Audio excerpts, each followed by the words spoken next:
That one loaded real fast. I remember one time I made one saying those Karen videos are stupid. I sat and watched one again, right? And you see these poor people, okay, stressed beyond their limits, having trouble controlling themselves because their their lives are brutal and vicious and meaningless through economic manipulation and abuse, right? And you see these poor people just lose it, right?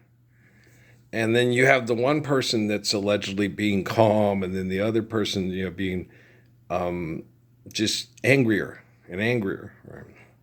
The one that was funny though, they had one other where a lady called the cops because these guys were getting buckets of water and throwing it on each other, and so they all threw buckets of water on her.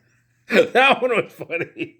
You're kind of like, okay, it's like it's black folk in the summertime. You gonna get wet, okay? And I was glad they were doing buckets of water. Well, because water balloons, that's plastic, and plastic is definitely decay, and that's wasting, things that could be a container for food and stuff. And water guns and stuff like that, it's just grab a bucket of water and just splash it on each other, have a good time, and be cool in the summertime. I was like, hey, that works, guys. That's pretty funny. Instead of having a good time, they just being goofy. They just getting the yayas out. Reminds me of Lee Dorsey. I'm sitting here, la la, waiting for my yaya. May sound funny, but I don't think she coming. He also sings "Working in a Coal Mine." Anybody else like Lee Dorsey a lot? Yeah, like Yaya's probably my favorite though. But I do like working there. Oh Lord, I'm so tired. How long can this go on? I'll be working in a coal mine 5 o'clock in the morning. Come Saturday evening, he too tired to have any fun. Right? You ever heard Lee Dorsey? It's pretty okay. If you hadn't, you should. Right? But and damn y'all, shit. But it's just sad. It's sad to sit and watch folks, and then they make lots of money. I'll like and subscribe and watch these people go crazy because of our relative dysfunction of acceptance of money and technology telling us what to do. And then us all laughing and making fun of it. And it's depressing. You watch these poor people and you just want to walk up to them and do like Buddy the Elf with Niles Finch and the raccoon. You're in trouble. You're going to get judo flipped by the Niles Finch, the Game of Thrones guy, and the raccoon. You don't want to hug a raccoon. Trust me. Okay? I've dealt with raccoons. You don't want to try to hug a raccoon. Okay? That's the last critter you want to try to. Okay, just if they run from you, they won't even do that. One time I think it was on YouTube or Facebook. I got a raccoon up in the tree, right, and it was like the child was up in the tree right there, and the parent was there, and I was trying to scare the parent off, and the parent wouldn't leave. I was like, go. And then I looked up in the tree and went, oh shit. Okay, I'll leave you alone. Y'all work it out. Okay. Because I was like, you need to get out of here. Stay away from my cats, stuff. And Zeke was tripping because I think I had Zeke back then too.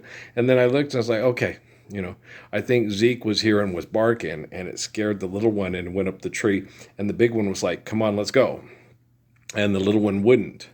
And then I got a light on the phone or whatever and shined it on it. And the one big one, get out of here, go. And it wouldn't go. And I was like, oh, snap, I wouldn't go either. Okay, well, y'all work it out. Zeke, stop trying to scare the baby coon ain't coming out the tree, and the mama coon ain't leaving without the baby coon. It was cute. It was like, oh, wow. Oh, Hannah. So you like be sitting there. So I've had my moments, being studied by the greatest scientist in the history of sciencedom. That's sarcasm. I know it's sarcasm, but do you know what's sarcasm? Do you understand sarcasm? Okay.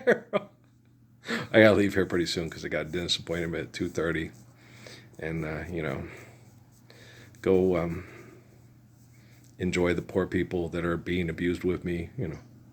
Speak intelligently with them and enjoy some intelligent conversation, and then get my tooth worked on and say, you know, if you need a follow-up appointment, let me know. But if not, I'll see you hopefully much later at a barbecue in the Gila because we're living the Lord's Prayer as opposed to, oh, I'd like you to repair my tooth. People tried to, rot them out because that chemical poisoning, it's like military intel's number one go-to. But, that being in the military and understanding that, most of my unit died from chemical weapons exposure. So it would cut back on pork barrel spending because of the Reagan years. And that was horrible. Oh gosh, yeah, the things that I've had to experience and feel and see, and it's right in plain view. It's like right there, you know.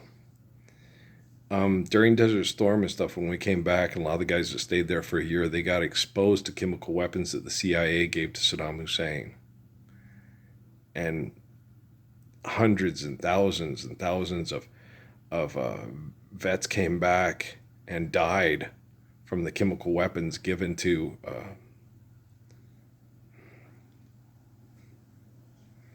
Saddam Hussein.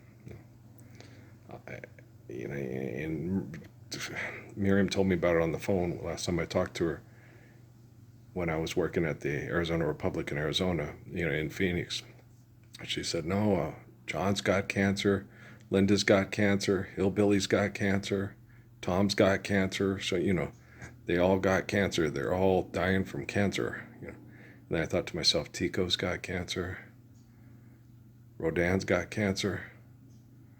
Son of a bitch, you know. Um, my brother-in-law Bob got sent and then got sent back because my sister got pregnant and stuff like that. I didn't get sent. No, Tico went instead, and then Tico came up and I apologized to him. I said, "Man, I'm sorry you got sent instead of me, man." You know that Miriam called and said, "No, Parsons is off to go welcome his baby Patrick into the world." So you know they sent my buddy. You know, fuck him and feed him beans, right? So when Tico came back, I was like, "I'm so sorry." He said, "No, man." He goes, "I went there and there were lots of hot army girls. I had more fun and better sex than I ever had in my life. I didn't spend any money. I saved up all my money. I brought a brand new Camaro, a new stereo, and a whole new wardrobe the moment I got back. It was probably one of the best things that ever happened in my life." And I was like, "Okay, T. Okay, so you know, you didn't get fucked and fed beans?"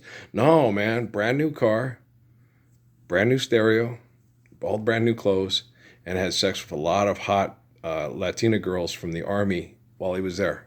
Had one of the greatest times of his life. It was like a wild sex party in the desert for him with all the single girls. And maybe some probably lied and weren't, like what happened to him with the Marine's wife and at Camp Lejeune. You know, it's like, son of a bitch, he told me and came and said, you know, "Forgive me, Father, for I've sinned."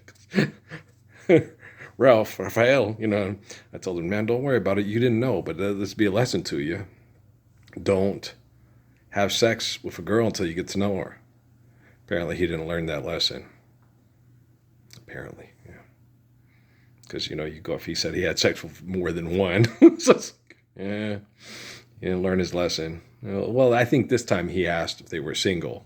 But, you know, how people lie. I was married twice. Trust me, women lie. They will lie, and then you end up with Jeff Foxworthy. You know, "What are you doing?" "I'm washing her hair." You know, that's information you need to know. You got some angry boyfriend pounding on the door. "What are you doing?" "I'm washing her. I'm cutting her hair." You know, act like her hairdresser and shit. That shit's funny. But it's really not. No, it's not funny at all. It's sad. In ancient times, it would get you killed. You know, right on the spot. Her killed, drag out into the street and have everybody in the village take stones and stone her to death, you know. And now we make jokes about it because I would not feel so all alone. Everybody must get stoned. They'll stone you when you walk into your car. They'll stone you when you're coming home from the bar. On your Uber horse in Montana every night and day. They'll stone you on the Tyler Sheridan Way. They'll stone you when you're driving your new truck. They'll stone you when the horses in the back bang a bigger buck. They'll stone you when you fuck for the buck, but I would not feel so all alone.